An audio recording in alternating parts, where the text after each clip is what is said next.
সহ সম্পাদক ময়মনসিংহের ভালুকায় তারেক রহমানের রাষ্ট্র সংস্কার সম্পর্কিত 31 দফা প্রস্তাবনা নিয়ে আলোচনা সভা, পথসভা এবং ঈদ পুনর্মিলনী অনুষ্ঠিত হয়েছে।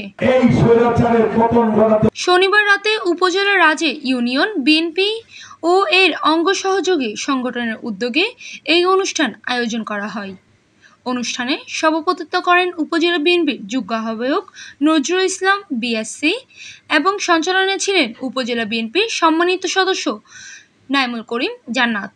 প্রধান অতিথি হিসেবে বক্তব্য রাখেন ময়মনসিংহ দক্ষিণ জেলা বিএনপির যুগ্ম আহ্বায়ক ও ভালুকা উপজেলা বিএনপির ভারপ্রাপ্ত আহ্বায়ক আলহাজ মোহাম্মদ মোর্শেদ আলম। তিনি বলেন, তারেক রহমানের 31 দফা রাষ্ট্র সংস্কারের প্রস্তাব দেশকে একটি কার্যকর ও জনগণের সরকার গঠনে সহায়তা করবে। এই দফাগুলো বাস্তবায়নের মধ্যে দিয়ে জনগণের অধিকার প্রতিষ্ঠাতা সম্ভব। আমাদের নেতা বিএনপির ভারপ্রাপ্ত চেয়ারম্যান জনাব তারেক রহমান ইতিমধ্যেই রাষ্ট্র মেরামতের 31 দফা প্রস্তাবনা পেশ করেছে।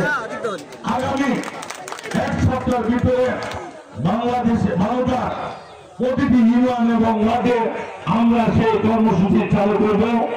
অনুষ্ঠানে আরও উপস্থিত ছিলেন উপজেলা বিএনপি যুগ্ম আহ্বায়ক সালাহ উদ্দিন আহমেদ, মজিবুর রহমান মজু, নাসির উদ্দিন সরকার, রুহুল আমিন, উপজেলা শ্রমিক দলের সভাপতি শমীক হাসান সোহাগ, সাধারণ সম্পাদক শাহ মোহাম্মদ সুজন সহ উপজেলা ও পৌর বিএনপি, রাজী ইউনিয়ন বিএনপি এবং বিভিন্ন অঙ্গ সহযোগী সংগঠনের নেতৃবৃন্দ।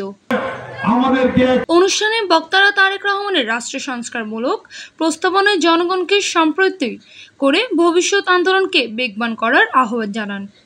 একই সঙ্গে ঈদের আনন্দ ভাগাভাগি করে নেন নেতাকর্মীরা। ময়মনসিংহ প্রতিনিধি আনিস মালের পাঠানো তথ্য ভিডিও চিত্রে PIB 71 টিভি।